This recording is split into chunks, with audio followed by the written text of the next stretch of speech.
Bien le bonjour les grimpeurs, on se retrouve dans une nouvelle vidéo pour parler échauffement. Vous avez été pas mal à me le demander, du coup je vais vous expliquer tout ça. S'échauffer, c'est un petit peu la base de tout sport, mais en escalade c'est encore plus important. Comme tu l'as sûrement remarqué, l'escalade est un sport super traumatisant pour tes muscles et tes tendons. Si tu te lances directement dans un bloc ou dans une voie un petit peu complexe par rapport à ton niveau, tu as pas mal de risques de te blesser. Mais on peut faire plein de petits échauffements pour éviter tout ça. Et pour que tout le monde puisse s'échauffer correctement, je vais te montrer comment s'échauffer sans matériel, avec matériel et directement sur le mur d'escalade. Alors théoriquement, il faudrait commencer par un échauffement articulaire, puis musculaire, puis un peu au niveau de la mobilité. Alors dans la pratique, je ne le fais pas ultra rigoureusement, mais par contre, je suis toujours à l'écoute de mon corps avant de commencer à grimper. C'est-à-dire que si je viens de me réveiller, je vais m'échauffer un petit peu plus, mais si par exemple tu es déjà un peu chaud et que tu es venu en vélo, là tu as besoin d'un moins gros échauffement avant de commencer ta séance. Petit disclaimer, tous les exos que je vais te montrer sont des exos que je connais et que je fais. Inspire-toi pour faire ton échauffement, mais il peut y en avoir plein d'autres aussi qui sont très adaptés pour pouvoir s'échauffer avant de commencer sa séance. D'ailleurs, si tu connais des échauffements sympas, n'hésite pas à me le dire en commentaire. Bon, après cette introduction beaucoup trop longue mais pourtant très importante, passons aux échauffements sans matériel. Ce que j'aime bien faire, c'est commencer par un échauffement articulaire. Donc j'aime bien échauffer toutes les parties du corps de la tête aux pieds pour être sûr de ne rien oublier. Pour la tête, mouvement très simple, on fait des oui, puis ensuite on fait des non. L'idée c'est de faire un mouvement propre en essayant d'aller assez loin mais doucement sans se faire mal. Après la tête, il y a quoi? Les épaules. C'est bien de faire des petits cercles avec les mains sur les épaules et ensuite on peut faire exactement la même chose mais sans mettre les mains sur les épaules et on fait des grands cercles. Alors on peut les faire lentement, accélérer petit à petit et on peut aussi réduire la taille de nos cercles pour bien chauffer les épaules. Pour bien échauffer à fond, on fait exactement la même chose dans l'autre sens et puis là normalement tes épaules elles devraient être bien chaudes. Pour échauffer les coudes, on met sa main opposée sur son coude et on passe à l'intérieur et à l'extérieur et on n'oublie pas de faire les deux coudes. Pour s'échauffer les poignets, il suffit de joindre ses deux mains et ensuite de faire des petits mouvements circulaires pour s'échauffer bien les deux poignets à fond. Les doigts, très important et à ne pas négliger. Premier petit mouvement qu'on peut faire, c'est rapprocher le bout de ses doigts sur ses premières phalanges. Ensuite, on peut aller chercher plus loin en allant jusqu'au milieu de la main et on peut terminer en allant chercher carrément sa paume. Rien que de faire ces petits mouvements quelques fois d'affilée, ça va déjà te chauffer pas mal les doigts. Maintenant, on enchaîne avec la vague. Ça, c'est un exercice complémentaire qui te permet de bien finir ton échauffement des doigts.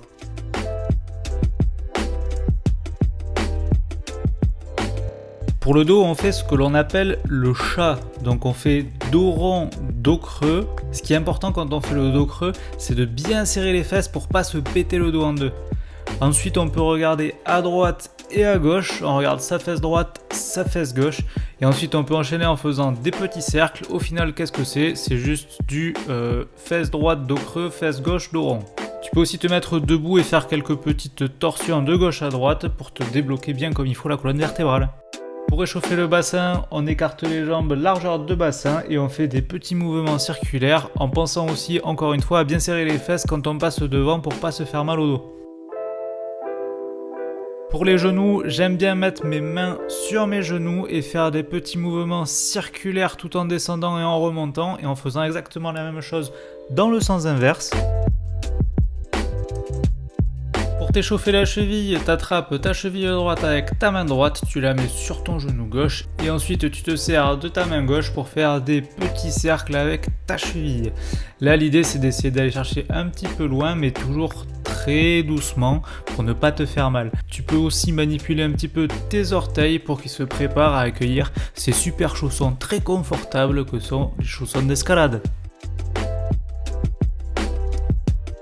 En termes de mobilité, c'est intéressant aussi de s'étirer très légèrement sans se faire mal aussi, encore une fois. Je te rappelle que tes muscles ne sont pas chauds, du coup n'y va pas trop fort, sinon tu risques de te blesser aussi.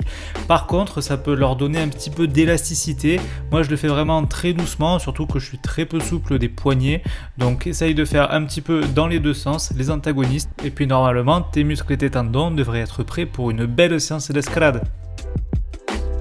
Niveau échauffement musculaire, le but c'est de faire un peu monter en température son corps, ses muscles et faire monter le rythme cardiaque, histoire de le préparer à faire un effort physique. Du coup ça tu peux le faire en faisant soit un petit footing, soit un exercice avec une faible intensité mais qui te fait un peu monter en température. Par exemple, tu peux faire des montées de genoux en essayant de toucher tes genoux avec tes mains ou des talons fesses, du coup en touchant tes fesses avec tes talons. On passe maintenant aux échauffements avec un petit peu de matériel. Donc c'est du matériel très simple que tu peux retrouver directement dans ta salle d'escalade ou même que tu peux acheter pour 3 francs 6 sous, j'ai envie de dire. Tu as ce genre d'objet, alors soit c'est des sortes de pinces avec des ressorts, soit c'est des petits anneaux en sorte de caoutchouc comme ça. Tu les serres dans ta main et du coup ça te fait un petit peu forcer, ça te fait travailler à la fois la force de ta main, tes doigts et tes avant-bras et ça te prépare parfaitement pour commencer ta séance. Ensuite, ce qui est pas mal aussi, c'est de prendre une barre. Alors là, dans une salle, il y a quoi? Il y a une brosse. Donc j'utilise cette brosse pour me débloquer un petit peu les épaules en faisant des mouvements d'avant en arrière. Et ça, c'est vraiment pas mal pour bien te débloquer avant de grimper. Ensuite, j'aime beaucoup cette petite bande élastique. Ça te permet de bien t'échauffer en douceur en faisant quelques petits mouvements. Par exemple, pour échauffer les épaules, les biceps, pour échauffer un peu le dos, tout ce qui va être mis à rude épreuve pendant ta séance. Sauf que là, tu l'amènes en douceur en faisant des petits exos. Par exemple, celui-ci, c'est pour échauffer les pectoraux individuellement. Donc, tu peux échauffer le haut, le milieu ou le bas du pectoral. Il suffit juste d'entourer la bande autour d'un poteau et puis le tour est joué. Pour cet exercice pour les épaules, bien garder le bras à 90 degrés et remonter bien verticalement le bras. Ensuite, pour cet exercice au niveau du dos, bien garder les bras tendus, ne pas prendre de longueur trop courte ni trop longue pour essayer d'avoir une tension correcte au niveau de la bande. Pour les biceps, bien coller les bras le long du corps, position légèrement fléchie et puis là on travaille bien les bras pour les préparer à la séance. Moi ce que je préfère c'est m'échauffer sur le mur.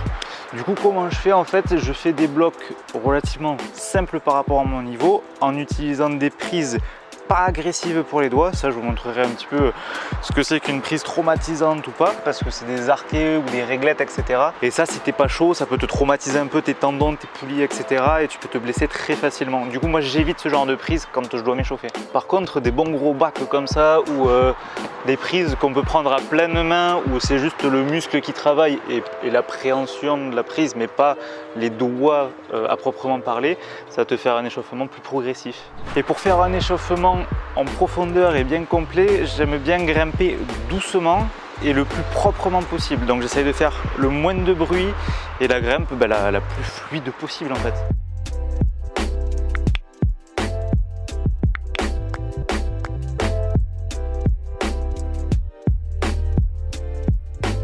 L'idée, vu que c'est un échauffement, n'hésitez pas à grimper votre bloc, le désescalader, le regrimper, histoire de faire un effort plus long. Du coup, vous échauffez pendant un peu plus longtemps.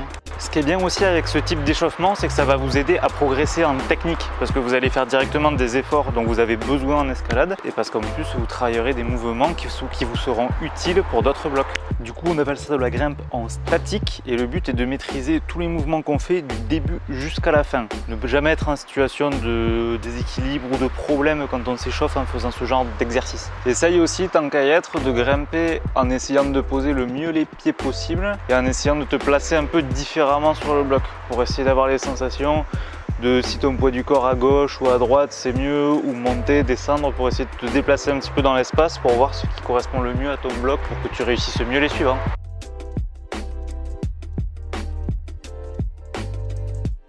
Merci à toi d'avoir regardé cette vidéo, j'espère que tu l'as trouvée intéressante et que tu pourras appliquer ces conseils pour tes futurs entraînements et tes futures séances en escalade. N'hésite pas à t'abonner à ma chaîne YouTube pour avoir plus de conseils en escalade, et sur ce, moi je vais continuer à grimper, donc je te dis à très bientôt dans une prochaine vidéo.